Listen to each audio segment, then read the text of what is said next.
A blessed day everyone. At ito po ang pamakat ng ating message, Raise the throne, Bartisan in me. Ibig sabihin, itaas ang trono ng Bartisan sa akin.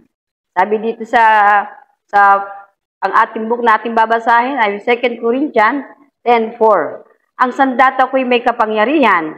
Ang Diyos ang makapagguguho ng mga kuta ng at hindi sandatang makasandibutan.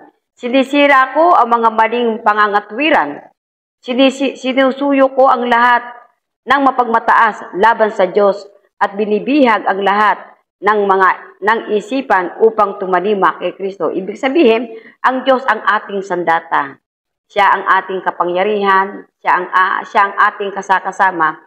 At higit sa lahat, tayo ang magwawasak sa mundong ginagalawan ng kaaway si Satanas. Kaya sa atin lang, patuloy natin panghawakan ang kapangyarihan ng Diyos na kung saan siya ang ating sandata.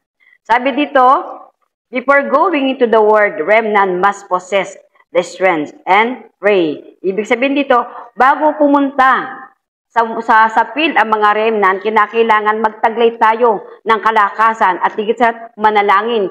Kailangan lagi tayo nasa panalangin, puspusin tayo ng ating panalangin.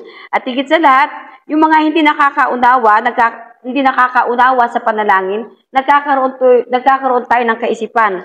Anong mga kaisipan nyo? Yung mga pamantayan natin sa buhay, nagkakaroon ng mga walang pangunawa. At higit sa lahat, nagkakaroon ng mga sensitibo doon sa mga salita ng tao. At higit sa lahat, nagkakaroon tayo ng impluwensya na kung saan, ano yung dapat nating malaman? Yung mystery of prayer. Kinakailangan malaman natin yung misteryo ng panalangin. At higit sa lahat, in time even the undergo of hardship, even na dumarating tayo sa kahirapan, at higit sa lahat, pwede nating baguhin ang lahat ng salita. At higit sa lahat, sa pamamagitan ng panalangin, mababago natin ang lahat. Ang kahirapan, ang mga sensitibong bagay na dumarating sa atin, mababago sa pamamagitan ng panalangin natin sa Diyos. At ngayon, dumako tayo sa unang message, God, grace, and His preparation. Ibig sabihin, ang kahabagan ng Diyos at ang kanyang paghahanda. Higit sa lahat, sabi nga, remnant must have spiritual strength. Higit sa lahat, sabi nga dito, ang kailangan daw, ang mga kabataan, ang magkaroon ng higit na spiritual na kalakasan. At higit sa lahat, sa pangalan ni Jesus, magkaroon sila ng kalakasan sa pamamagitan ng panalangin at sa pamamagitan ng Diyos. At higit sa lahat, magiging matatag sila, magiging matatag na tower kung kasama natin ng Diyos at higit sa lahat, sa pamamagitan ng panalangin. At higit sa lahat, ano ba yung sandata natin? Ano ba yung sandata natin? Ano ba ang sandata ng mga kabataan? Ang sandata ng mga kabataan ay walang iba, kundi ang kapangyarihan ng Diyos. At higit sa lahat, kayang wasakin ang kapangyarihan ng partisan ng kaaway.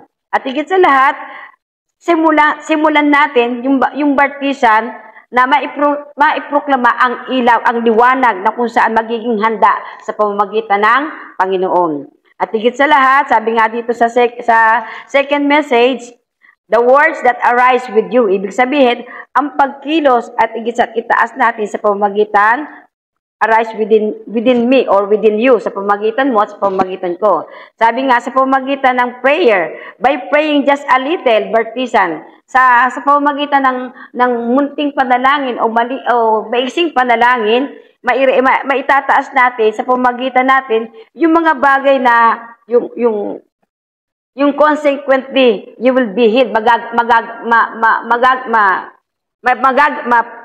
magagamot natin at magkakaroon tayo ng katagumpayan to become a summit. At higit sa lahat, sa pagkilos ng ating buhay, magsisimula tayo sa pagkilos ng banal na espiritu ay mai-establish natin. At higit sa lahat, with your surrounding the family, sa pamamagitan ng yung mga nakapalibot sa iyo, yung mga pamilya mo, sa pag-aaral mo, at ang iyong pang-araw-araw na ginagawa sa buhay. Sabi sa third message, the Bartisan that saved the race the church. Ang Bartisan na magliligtas at magtataas ng church. Those who held unto the covenant, sabi nga, kung sino ang umahawa, kung sino man ang patuloy na pangahawakan ng covenant ng Calvary, were commissioned. Ito itinalaga mula sa Mount Olive, gathered together, na kung saan mag-gather tayo together with prayer, sa pamamagitan ng panalangin. At may experience natin, mararanasan natin yung kapangyarihan ng Pentecost. Pentecost at that time, at higit sa lahat, sa oras na yon, mabubuksan ang pintuan ng 237 nation. At ang future was seen. Makikita natin yung future, yung pasimula or yung pasimula. Higit sa lahat, sabi nga dito, at sa pamamagitan ng pagpupuri natin sa Panginoon, madidiscover natin, malalaman natin ang lahat ng sagot sa salita. At higit sa lahat, magtatagumpay tayo sa pagpunta natin sa field. Higit ang mga remnant na pagtatagumpayan nyo ang mga bagay na ito kung tayo patuloy na mananalangin at patuloy na pangahawakan ang salita ng Diyos. At higit sa lahat, magiging matagumpay ang lahat. Sabi nga dito sa conclusion, the most important conclusion of the Bible covenant. Ibig sabihin, ang pinakamahalaga nating pangahawakan, yung salita ng Diyos. Yung salita ng Diyos sa pamamagitan ng Calvary, the Mount Olives, and the Mount Aperum. Even ang mga Jewish people. Kaya tigit sa lahat, ang Roman couldn't overcome, hindi nila mapagtatagumpayan kung hindi nila pangahawakan ang pangako ng Diyos. Higit sa lahat, kailangan malaman natin kung ano ang tunay na pagpupuri sa Diyos. At higit sa lahat, ang Diyos ang kikilos pagdating natin sa field. Ito lamang pong mensahe at higit sa lahat, patuloy nating panghawakan kung ano yung mga pangako ibinibigay sa atin ng Diyos. At higit sa lahat, maging matatag tayo na hawakan natin yung pangako ng Diyos upang mawasak natin ang baptism of Satan at magbibigay liwanag sa buong mundo at higit sa lahat, magiging kaningningan na kaliwanagan ay ang Diyos sa lahat ng mundo. Salamat po at tayo manalangin. Dakilang Diyos, salamat po Panginoon sa lahat ng bagay, Panginoon. Salamat po, Ama, na kung saan patuloy nyo nga pong ipinauunawa sa amin ang bawat salita nyo, na kung saan ang panalangin, Panginoon, ang pinakamabisang sandata po namin panlaban sa gawa ng mundo na si Satanas. At higit sa lahat, O Lord God, bigyan nyo nga po kami ng iba yung kaalaman, karunungan upang patuloy po namin maipunawa higit sa mga kabataan kung gaano kahalaga ang panalangin at pagpupuri sa iyo. At higit sa lahat, patuloy po nilang panghawakan ang lahat ng bagay na ito na kung saan maitaas ang lahat ng bagay na ito at higit sa lahat, maging matagumpay ang mga bagay pagdating po namin sa field. Maraming po salamat, Ama, sa pangalan ni Jesus. Amen.